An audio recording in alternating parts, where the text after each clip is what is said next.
This weekend, the Sandpipers are coming to town with the Dorchester Sandpiper Festival, and we're preparing to bring back our vintage picnics that were so popular at our summer market a couple of years ago. And so today, as I've had so many people ask me about my preparation and how I prepare for some of our events, I thought I would take you along with me as I prepare for our vintage picnics that are going to be coming up in the next few days, and show you behind the scenes as I get everything ready. We also have moved a huge pile of gravel this week to create a new fun space in our beer garden, and I have some exciting news and updates to share with you, so stay to the end of the video to make sure you don't miss those. And don't forget, if you're enjoying our videos, make sure you hit subscribe on our YouTube channel, The Ladysmith Manor Diaries, to ensure you see all our videos when we first put them out. But first, let me show you what we've been up to this week.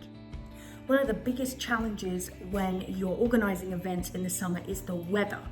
And this weekend, our vintage picnics, it's been glorious sunshine for the last few days. It's going to be glorious sunshine next week, but tomorrow and Saturday when we have them, it's going to rain. So the first job today is to get some tents up so that if we do have a little rain, that the actual picnic areas are not going to get affected.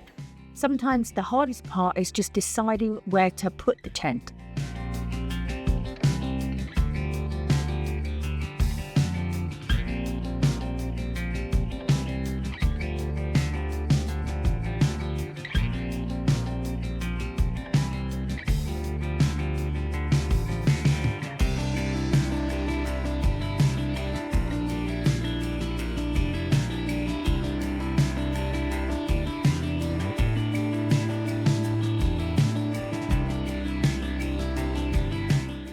Can't have a vintage picnic without bunting. So I've been upstairs and I've dug out my box of bunting. Now this is the bunting that I made a couple of years ago from market, and I've been using it ever since. I get it out when for all sorts of different events. I have this one which has got the really pretty flower and the green. I've also got one that's got a red stripe and a red flower, and it's been used over and over again. It took me a long time to sew it all, but it was definitely worth it because it's got its use out. And my dad did an amazing job after this summer market a few weeks ago of ironing it all and putting it all back into storage. So it's all ready to go. But I think that we need to get some up on the tents outside to make it feel like a vintage picnic.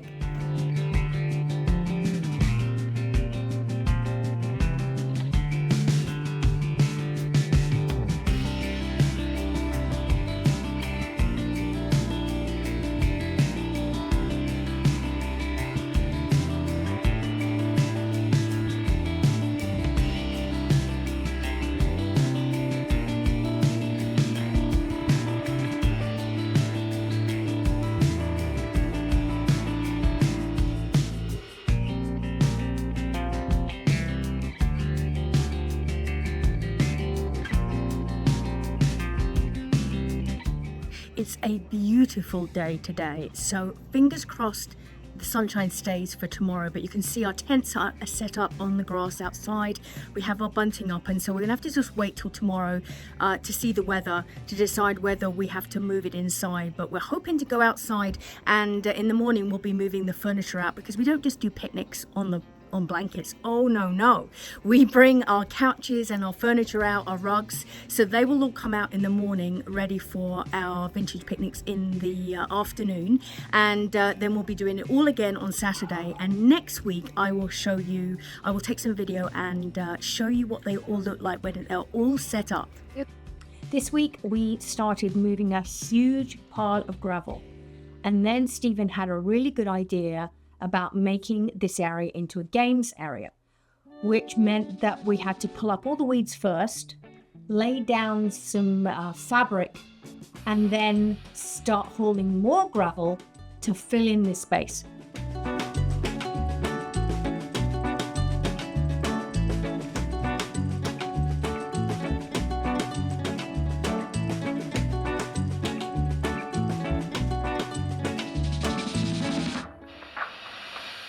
So how many loads is that? A lot. I don't know, 15, 20. It's like the job that never ends. Yeah. pile of gravel.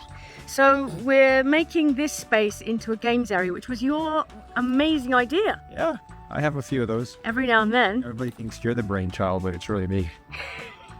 Yeah, that's right. So we have the axe throwing already. But what are we adding here then? I think it's called corn toss. Corn toss? What's corn toss? Corn? It's You mean beanbag corn? tossing into a hole. Corn toss. Beanbag tossing into a hole. The technical term. That's what So this is a nice long piece of gravel we've added. hit by a beanbag. Yeah. But this will be great for, we're going to add a pergola here, put a top to this wood. And then all the way along here will be our games area. It's huge. Yeah, it's very heavy. Is it?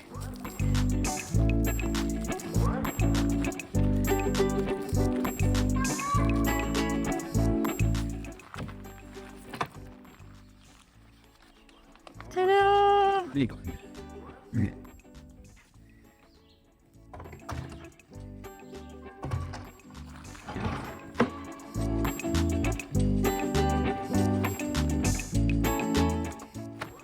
They're nice and colourful. Problem is, well, I don't know how far I got to read the instructions. And you know how much I like. Yeah.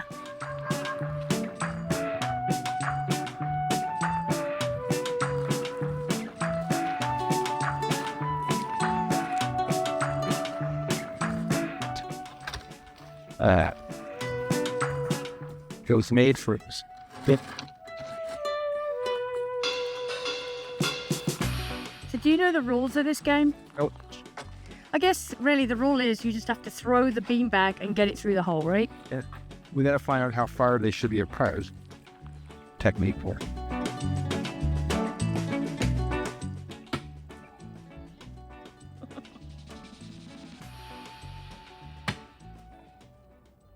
Two, not in. What the heck was that? Oh, come on. That's it? None. Okay, you tried that, Smarty. Miriam thinks she can do much better, so here's her. I didn't say that. Yeah, we'll see. It didn't go in? It went straight through. No, it didn't. It's on the outside. You missed it. Oh, it's not on video. It doesn't count.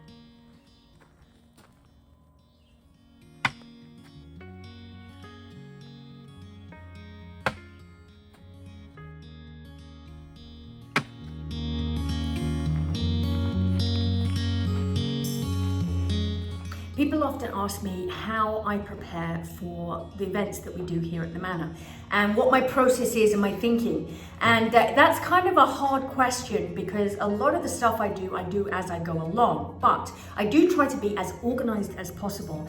And I set a lot of things up prior to the event. So if I'm doing a set and designing a set, I'll actually set it up in the living room or the reception room here, and then I walk past it every day and I kind of tweak it and I add to it.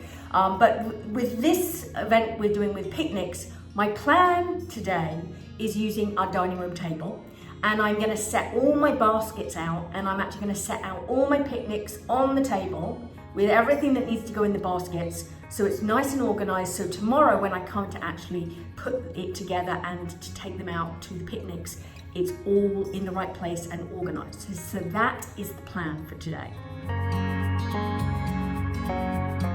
So I found all my baskets, brought them upstairs, and I have laid out 2 baskets per picnic. And now I'm going to start putting together everything that needs to go in the baskets. So one trick I use when I'm organizing this type of event is I have my numbers, my master numbers, but I use post-it notes because when I'm setting everything out like this, it's much easier to remember if I write myself a post-it note and I say, for example, 2 people for this particular picnic, and they're under the oak tree, so their location. So we've got 2 picnics under the oak tree, 2 picnics under the beer garden, or in the beer garden. So it's easier for me to remember where they will go. So, and then often I'll put the name of the person as well on there, so I know which basket goes with which person. And then I stick this to my table in front of my baskets. So then when I'm laying everything out, I remember which one's which. Start with plates.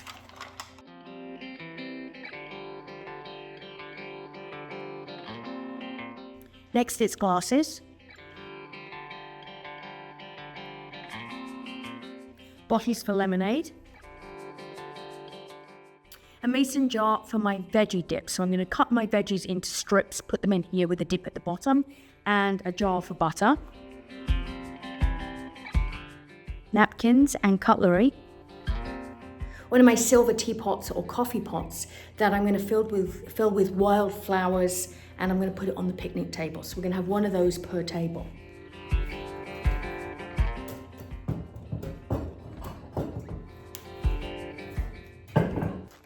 Bags for my sausage rolls and cookies that are going to go in. So now I've got everything laid out. All I have to do is pack it, and in the morning when we put the food together, it can all go in and it'll all be ready for everyone to enjoy at the picnic. There's a lot going on here in Dorchester this weekend because of the Sandpiper Festival. And if you've never seen the Sandpipers, you really should head down at this time of year and check it out. They are quite spectacular. They're just such an amazing bird. They actually fly south each year, and they stop off just down the road here at the beach in Dorchester Cape, and hundreds of thousands of them just on the beach, and then all of a sudden they'll all fly together, and it's kind of, they rise, it's like a swarm with this amazing wave pattern. It's very hard to explain. Maybe Google Sandpipers in Dorchester and you'll see the videos, because it is quite spectacular. So I would highly recommend, if you've not been and come and visited us in this area during Sandpiper season, which is the beginning of August, like right in Sandpiper season now, you should come down and see it. And so this week, we're celebrating the Sandpiper, not only with our vintage picnics. We're going to have some specials in the pub this weekend. We also have our little Sandpiper ornaments and magnets. Now these we sell in the pub. We have them all year round, but it's just so perfect this week. So if you'd like to just get a little memento of Ladysmith Manor, but with the Sandpiper theme, we have those available in the pub to buy and also online. But just a really cute way, and it's such an iconic part of our village and this area, and it's always fun to celebrate it this year. And so I'm fingers crossed the weather stays nice for us. But even so, we're just going to bring the picnics inside if it rains. We're not worried about it at all. It's going to be a fabulous event, and we can't wait. But I also wanted to let you know about our Manor Keys. Now, you've probably heard me talking about it. Our Manor Keys are a community of people that you can join that gives you all sorts of exclusive access to events and experiences that are just for key holders. It gives you discounts, rewards, all sorts of benefits that we really put together and curated because we wanted to say thank you for those people who are loyal to us. We wanted to give those people something special and really to build a community that's connected and engaged and supportive, really very much like we have already here at Ladysmith Manor and the Thirsty Whippet Pub. And so we only open the doors to our Manor Keys a couple of times a year, but they are open right now. So they're open until I think the 25th of August, a couple more weeks. So you can join, you can pay monthly, you can pay annually, and you get a month free. We have our annual garden party for our key holders. We have an online community. You get first access to all our tickets, because that's one of the issues we have that I hear all the time is your tickets sell out so quickly, and we know that. And so this gives you the opportunity to get the tickets before they sell out, as well as getting the opportunity to stay overnight here at the Manor. We're not bed and breakfast and Airbnb, so we don't have our accommodation online for just anyone to book. So as a key holder, you then get access to our rooms and our suites that you can book as well as discounts every time you come to the Thirsty Whippet. There's all sorts of benefits, and to be honest with you, we're always adding more things, more goodies to the key holder package. And not forgetting our key holder goodie box. So every year you get a box filled with goodies, tote bags and coffee and all sorts of goodies from Ladysmith Manor and Thirsty Whippet Pub. So if you have ever thought about it or you'd like to learn more, I'm going to put the link below. But we would love you to join us, and like I say, the doors are only open for a few more weeks, and then they're going to close again, and they will open again at some point, but I don't know when that will be yet. So we'd love you to join our community if you're not already part of it. So I guess I need to get back to work. I'm going to finish enjoying my coffee. It's just such a beautiful day with the sunshine out. Don't forget, if you would like to pick up one of our Sandpiper magnets or ornaments, we have those in the pub and online. And we'd love to see you this weekend. If you haven't already booked for the vintage picnics, because we're so completely sold out, the pub is open from 2 till 10, Wednesday through Sunday. We're going to have a Sandpiper special, a drink special. We're going to have lots of things that you can enjoy while you're here. The beer garden is looking lovely with the flowers, and we'd love to see you. So drop in and say hi. Go down and see the Sandpipers before they're gone. It is truly spectacular, and I look forward to seeing you back here next week for our next episode of the Manor Diaries.